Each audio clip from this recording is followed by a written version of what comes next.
Hello everyone and welcome to our channel. Today let's speak about Nano. What is Nano and how it's used in the real life? Watch this video till the end and you will not have any questions about what Nano is.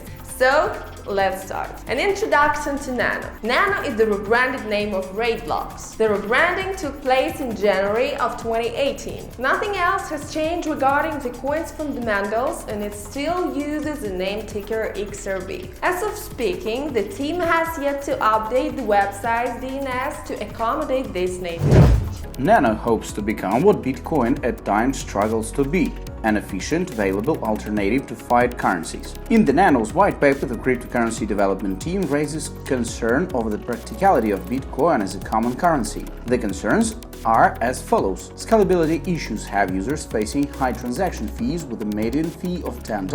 Bitcoin's high computational latency makes for an average transaction time of 144 minutes. Using its own block lattice structure, Nano wants to succeed where Bitcoin has fallen short. The cryptocurrency promises to deliver zero-fee transaction in real time without the same work-intensive overhead and energy consumption as Bitcoin. If you think this all sounds too good to be true, punch yourself and keep watching.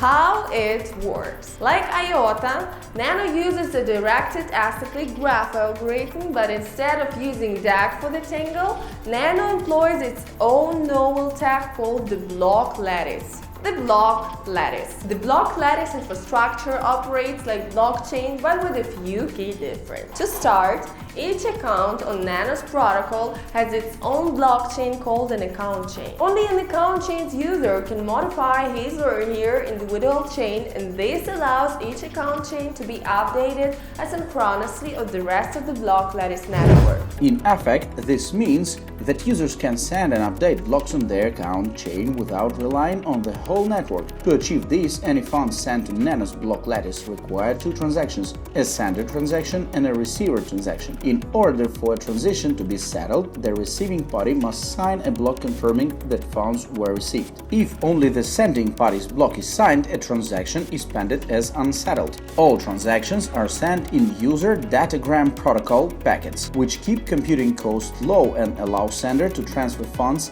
even if a receiver is offline. One of the block lattice's more attractive features is how its ledger handles and stores transactions. Each Nano's transaction is its own block, and each new block replaces the one before it on its user's account chain. In order to maintain a proper account history, new blocks take a record of the account holder's current balance and factor it into the processing transaction. To illustrate this, if you were sending XRB to someone, the transaction is verified by taking the difference between the sent block and your current balance on the preceding block. On the other end of the transaction, the receiver block would then add the amount to its account chain's predicting block. The end result is a new block that records the updated balance of each user. Under this system, Nano keeps a record of an account's balance on its ledger, not a full history of all transactions like traditional distributed ledgers. This means that the Nano network only has to keep a record of each account on its full ledger. Instead of maintaining a record of all prior transactions, the network only stores account balances. If you haven't grasped why this may present a solution to Bitcoin's latency and scalability uses, we are about to go over some of its benefits below. The perks of a block lattice infrastructure. Improved latency. Thanks to account chains, each account and its chain can be updated asynchronously of the entire network. By implementing a dual transactional mechanism, it is up to both to receive and send of funds to verify a transaction. This eliminates the need for miners entirely and paves the way for instant and fee-less transactions. Scalability solutions. All transactions on Nano are handled independently from the network's main chain. They also fit into a single UPD packet and are recorded in their own blocks. Effectively, this does away with block size issues because nodes are not responsible for maintaining a comprehensive record of all network transactions. Instead, they need only store the individual account balances of each account chain rather than their entire ledger. With Bitcoin's traditional distributed distributed ledger, a transaction cannot be cleared until the entire block is built into the blockchain. These blocks act as a comprehensive ledgers from the network's financial information and include Bitcoin's entire transactional history. As more information is stored, we've seen lagging transaction times and high fees. Nano's account chain make for a lightweight infrastructure, and as a result, the block lattice offers improved scalability compared to legacy blockchains. Energy efficiency and decentralization. Nano keeps its network secure using a delegated proof-of-stake model similar to ARP. If any discrepancies arise with conflicting transactions, Nano delegates vote on which transaction to verify as valid. The DPoS offers a number of benefits compared to Bitcoin's proof-of-work mechanism. For one, without miners, Nano safeguards itself from mining attacks, and the de facto centralization large mining pools have brought to Bitcoin's network. Further, because of the block lattice structure, delegates only need to verify a transaction if a problem arises.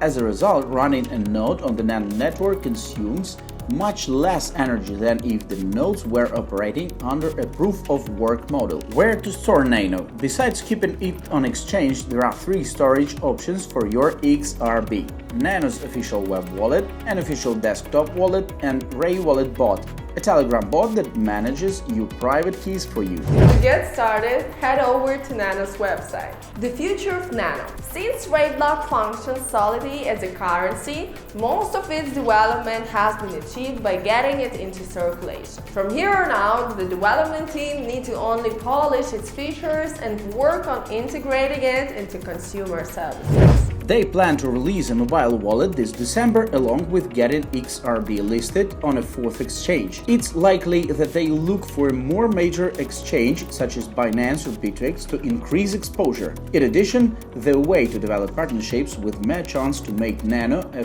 feasible payment option. In 2018 and beyond, the team will look to get XRB on more exchanges, and they want to allow nodes to prune chains further to reduce chain sizes for greater efficiency. And final thoughts. Nano could very well provide a working solution to Bitcoin's scalability and latency issues. It could also significantly cut back on the energy consumption that has come to define proof-of-work mining. If cryptocurrency truly wants to become a viable alternative to fiat currency, then the problems Bitcoin presents have to be stemmed out or reconciled. If Nano functions as well in practice as it does on paper, you may be buying your pumpkin spice latte with XRB in the coming years. So guys, that was all for today, but if you want to know more details about Nano, you can use the links below this video. And don't forget to subscribe to our channel. Have a good day and see you soon!